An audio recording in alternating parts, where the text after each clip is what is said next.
एक छोटी सी medical store पर काम करता था। उसकी दुकान का नाम था चमन मेडिकल स्टोर और उसके ओनर का नाम था चमन लाल। लकी पिछले 5 साल से इन्हीं की दुकान पर काम कर रहा था। यहाँ इस छोटी सी शॉप पर काम करना उसकी मजबूरी थी। लाइफ में कंगाली की वजह से उसे कॉलेज में पढ़ाई पूरी करने के लिए पार्ट टाइम जॉब करना था। उसने कई अच्छी जगह अच्छी तनख्वाह की नौकरी ढूंढी पर नहीं मिली और वो इस मेडिकल स्टोर पर ही अटक गया। गधे, अब इसके पैसे क्या तेरा बाप भरेगा? कटेगा। इसका पैसा भी तेरी तनख्वाह से कटेगा और एमआरपी से डबल रेट में कटेगा। चमन ने अपने दांतों को किचमिचाते हुए कहा। गुस्से की वजह से उसकी नाक फूल गई थी और लकी की सांसें। उसने घबराते हुए ओनर से पूछा, एमआरपी से डबल क्यों सर जी? ताकि अगली बार से ऐसी कोई हरकत करने से पहले तू डबल बार सोचे, चमन ने कहा और उसके हाथ से ट्यूब छीन ली। उसका जी तो चाह रहा था कि वो लकी की खोपड़ी पर एक और बार अपना हाथ साफ कर ले, लेकिन उससे पहले ही दुकान का फोन बजने लगा। फोन की घंटी बजते ही लकी को वहां से निकलने का मौका मिल गया और वो भागते हुए फोन उठाने के लिए चला गया। हेलो जी, करोल बाग के बेस्ट मेडिकल चमन मेडिकल स्टोर से बोल रहा हूँ, बताइए क्या काम था? ये लकी की पेटेंट लाइन थी। चाहे कहीं से भी फोन आए, लेकिन उसे फोन पर बस यही बोलना था। जैसे ही इधर लकी ने अपनी बात कही, उधर से जवाब आया, मैं अप्रूविंग नाइट होटल के कमरा नंबर 303 से बात कर रहा हूँ। एक छोटा सा ऑर्डर है, नोट करो और जल्दी से होटल पर डिलीवर करवा दो। वो एक लड़के की आवाज थी। उसकी आवाज में काफी भारीपन और एक अजीब सी जल्दबाजी थी। जैसे ही लकी ने वो आवाज सुनी, पता नहीं क्यों उसे वो आवाज जानी पहचानी सी लगी। जी सर, बताइए आपका क्या ऑर्डर है? हाँ तो लिखो, हार्ट प्ले के 2 पैकेट और 1 पैकेट टिश्यू। लकी जो कि अपना पेन लेकर खड़ा था, हार्ट प्ले का नाम सुनते ही झिझक गया। असल में हार्ट प्ले नाम का एक कंडोम आता था और इसलिए उसका नाम सुनते ही लकी शर्मा गया था। इतने साल से भी मेडिकल की स्टोर पर काम करने के बाद उसे इन चीजों का नाम सुनने में शर्म आती थी। हेलो भाई, लिखा कि नहीं लिखा? उस आदमी ने फिर से लकी से पूछा। जी सर, लिख लिया सर, लिख लिया। लकी ने खिसिया कर हंसते हुए कहा। लिख लिया तो फिर लेकर निकल, उस लड़के ने कहा। उसकी आवाज सुनकर ना जाने ऐसा क्यों लग रहा था कि वो बहुत बड़ा आदमी था। जी सर, मैं सर, लेकिन सर बाहर तो बारिश हो रही है, लकी ने कहा। उसने देखा कि बाहर बहुत तेज बारिश हो रही थी। उनकी दुकान के सामने पानी भर गया था और तेज हवाओं की वजह से चमन मेडिकल स्टोर का बोर्ड भी गिर गया था। लकी को लग रहा था कि वो इतनी तेज बारिश में अभी एकदम से तो नहीं निकल पाएगा, तो उसने उस लड़के को समझाते हुए कहा, सर मैं ऑर्डर तो ले आऊंगा पर थोड़ा टाइम लग जाएगा, बारिश थोड़ी थम जाए। अब इससे पहले कि वो कुछ आगे बोल पाता, फोन पर लड़का बोल पड़ा। तुम्हारे मालिक को पता है कि तुम मल्होत्रा जी के लड़के को मना कर रहे हो? हाँ पता है, बारिश हो रही है, इसलिए सारा सामान अच्छे से थैली में पैक करके लाना और लेट नहीं होना चाहिए, समझे? उस लड़के ने कहा और इससे पहले कि लकी आगे कुछ कह पाता, उसने फोन काट दिया। उधर से लकी के दुकान का ओनर उसे घूर कर देखा जा रहा था। लकी के हाथ में पेन और पेपर देखकर ही वो समझ गया था कि उसके पास कोई ऑर्डर आया था। आज वैसे भी इतनी बरसात होने की वजह से सुबह से इक्का दुक्का ग्राहक ही दुकान पर आए थे। ऐसे में उसकी दुकान का मालिक एक भी ऑर्डर को छोड़ना नहीं चाहता था। वो लकी को देख रहा था और लकी बारिश की ओर देख रहा था। बारिश का बहाना नहीं चलेगा, जाना पड़ेगा, चमन लाल ने कहा। मैं बहाना नहीं कर रहा सर, थोड़ी बारिश धीमी हो जाए तो मैं चला जाऊंगा। अभी आप खुद ही देखिए कितनी तेज बारिश है। वो पता नहीं कोई मिस्टर मल्होत्रा का कोई बेटा कुछ ज्यादा ही जल्दी में था, मैं साइकिल से तो पहुंच नहीं पाऊंगा इतनी जल्दी, लकी ने उनकी ओर देखते हुए कहा। क्या कहा? मिस्टर मल्होत्रा जी का बेटा? तू मेरी दुकान बंद करवाएगा क्या? अभी क्या भी निकल उनका ऑर्डर लेके, वो हमारे बहुत पुराने कस्टमर है, चमन ने कहा। पर लकी ने कहा ही था कि चमन बोला। पर कुछ नहीं, तू मेरी मोटरसाइकिल ले जा, उसने गुस्से में कहा।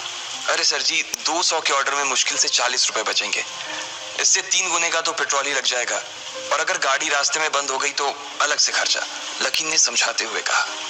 वो जानता था कि उसका मालिक इन सब बातों पर ध्यान नहीं देने वाला। चमन लाल बोला, कोई बात नहीं, तू जा, चाहे जो हो जाए ग्राहक नाराज नहीं होना चाहिए, और वैसे भी वो मल्होत्रा जी का बेटा है। चमन लाल ने मोटरसाइकिल की चाबी लकी की ओर उछालते हुए कहा। लकी ने चाबी ली।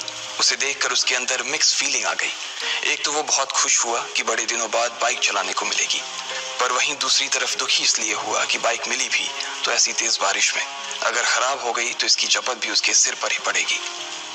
वो मुंह लटकाकर रेनकोट और हेलमेट पहनते हुए वहां से निकल गया। बाहर आकर बाइक को देखा तो लकी ने मन में सोचा, चलो ठीक है, जो होगा देखा जाएगा, कम से कम बाइक तो चलाने को मिल रही है। दरअसल लकी इतने साल काम करने के बाद भी अपने लिए एक मोटरसाइकिल नहीं ले पाया था।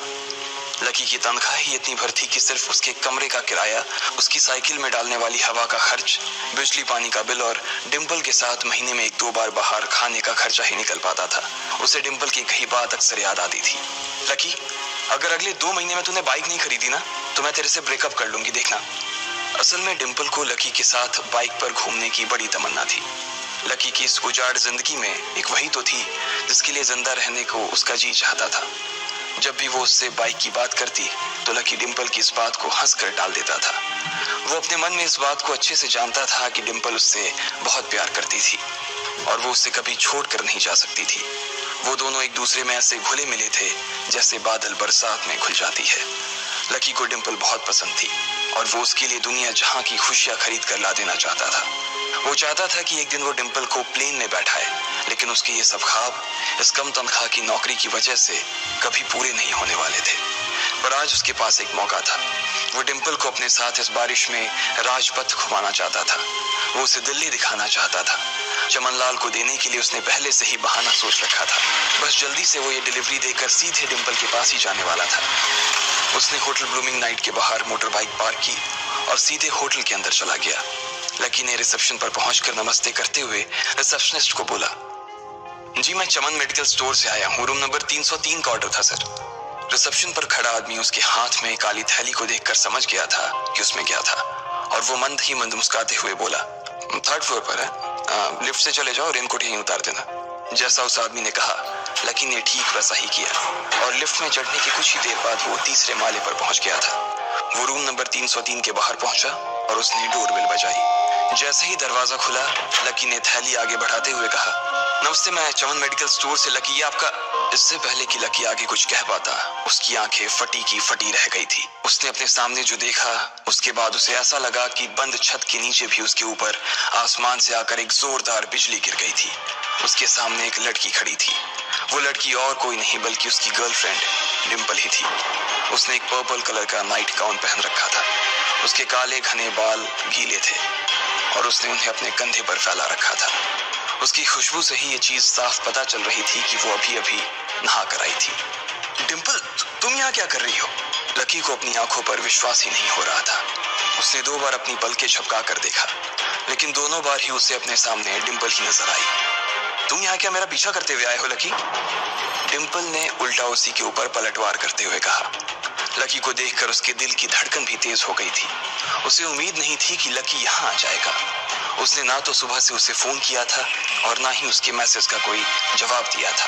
वो अपने मन में सोचकर बैठी थी कि वो अगले दिन खुद ही उससे मिलकर बोल देगी कि उसकी तबीयत खराब थी। डिम्पल बेबी, क्या हो गया? किससे बात कर रही हो? अचानक से एक गबरू जवान सा लड़का दरवाजे के पास आकर खड़ा हो गया था। उसने बनियान पहन रखी थी। लकी उसे पहचान गया था। साले राहुल के बच्चे, तेरी हिम्मत कैसे हुई मेरी डिम्पल को हाथ लगाने की? लकी ने जैसे ही राहुल को देखा उसके तन बदन में मानो आग सी लग गई थी। वो उसे इस वक्त इतना बुरा मारना चाहता था, इतना बुरा पीटना चाहता था जिसकी कोई हद सीमा नहीं थी। लकी जिस कॉलेज में पढ़ता था राहुल और डिम्पल भी उसी में पढ़ते थे और वो कॉलेज राहुल के फादर का ही था। डिम्पल ने राहुल के पिता की एक कंपनी में जॉब पकड़ ली थी और राहुल उस पर बहुत लाइन मारता था। लकी ने 1-2 बार डिम्पल को उससे दूर रहने के लिए भी कहा, लेकिन डिम्पल ने उसे ये कहकर डाल दिया था कि वो सिर्फ अच्छे दोस्त थे। आज भी इससे पहले कि वो आगे बढ़ता डिम्पल उन दोनों के बीच आ गई। रुक जाओ, डिम्पल ने गुस्से में कहा और लकी के सीने पर हाथ रखकर उसे रोक दिया। लकी लंबी सांसें ले रहा था और कुछ ही सांसों के बाद उसका गुस्सा शांत हो गया। अब डिम्पल के पास भी छुपाने के लिए कुछ नहीं था, इसलिए उसने लकी से कहा, लकी, आज से तुम्हारा और मेरा ब्रेकअप। ब्रेकअप? लकी के पैरों के नीचे से जमीन खिसक गई थी। उसकी आंखें नम हो गई। लकी को उसकी बातों पर विश्वास नहीं हो रहा था। उसने डिम्पल की ओर देखा और बोला, डिम्पल, हम पिछले 1 साल से एक दूसरे के साथ हैं और तुम हो कि मुझसे ब्रेकअप करना चाहती हो? अरे मैं तो तुम्हारे लिए नई बाइक लेने वाला था। चल रहने दे, आज ही याद आई है तुझे बाइक की। अरे तेरे पास मुझे बाहर घुमाने के लिए, खिलाने पिलाने के लिए पैसे तो है नहीं। तू कहां से लेगा बाइक? और अगर ले भी लेगा तो उसमें पेट्रोल कहां से डलवाएगा? तेरी 8,000 रुपए महीने की नौकरी, उसमें होगा ये सब? लोग हंसते हैं मेरे ऊपर जब मैं सरोजनी में तेरे साथ घूमती हूँ। मैं ऐसी लाइफ नहीं जीना चाहती लकी। मैं तेरी तरह गरीब नहीं रहना चाहती। तूने मुझे फंसाया था। उल्लू बनाया था तूने मुझे, इसलिए मैंने राहुल से मैचअप कर लिया है। आज से यही मेरा बॉयफ्रेंड है, डिम्पल ने गुस्से में कहा। अच्छा, तो बेबी ये है तुम्हारा वो बेकार सा एक्स बॉयफ्रेंड? राहुल ने पूछा और डिम्पल के बगल में आकर खड़ा हो गया। फिर उसने लकी के हाथ से थैली उठाई और उसमें से हार्ड प्ले का पैकेट निकालकर उसे चिढ़ाने के लिए उसे हवा में लहराने लगा। बाप रे, इससे बदकिस्मत इंसान इस दुनिया में और कौन होगा? राहुल ने उसकी टांग खींचते हुए कहा। लकी के पास उसकी बात का कोई जवाब नहीं था। उसने गुस्से से डिम्पल की ओर देखा और अपनी हाथों की मुट्ठी भींच ली। फिर वो वहां से निकल गया। अबे पैसे तो ले जा, सब कुछ फ्री में देता जाएगा क्या? राहुल ने जोर से ठहाके लगाते हुए कहा, लेकिन लकी बिना उसकी बात सुनते ही निकल गया। उसके दिमाग में डिम्पल के कहे शब्द गूंज रहे थे। उसने कभी सपने में नहीं सोचा था कि डिम्पल उसके साथ कुछ ऐसा भी कर सकती थी। जिस इंसान के लिए वो इतना कुछ करना चाह रहा था, उसे उसकी कोई कदर ही नहीं थी। लकी इतना हताश हो गया था कि बुरी तरह से रोने लगा। इस बार वो लिफ्ट से नहीं बल्कि सीढ़ियों से नीचे उतरा और एक सीढ़ी उतरने के साथ उसके आंसू आंखों से छलकते जा रहे थे। जब उसकी आवाज सुनकर कुछ लोग अपने कमरे से बाहर आए तो लकी ने तुरंत अपने आंसू पोंछे और तेजी से वहां से भाग गया। उसे जिंदगी में पहली बार प्यार हुआ था और पैसों की कमी की वजह से ना सिर्फ उसका प्यार बल्कि उसकी पूरी जिंदगी बर्बाद हो गई थी। लकी जैसे ही बाहर आया तो उसने देखा कि बाहर अंधेरा हो गया था। आसमान में तेज बिजली कड़की और बारिश जो थमी थी एकाएक फिर से झमाझम बरसने लगी। ये देख लकी के थमे हुए आंसू एक बार फिर से छलक गए। उसका दिल बुरी तरह से टूट चुका था, लेकिन उसे इस बात की खुशी भी हो रही थी।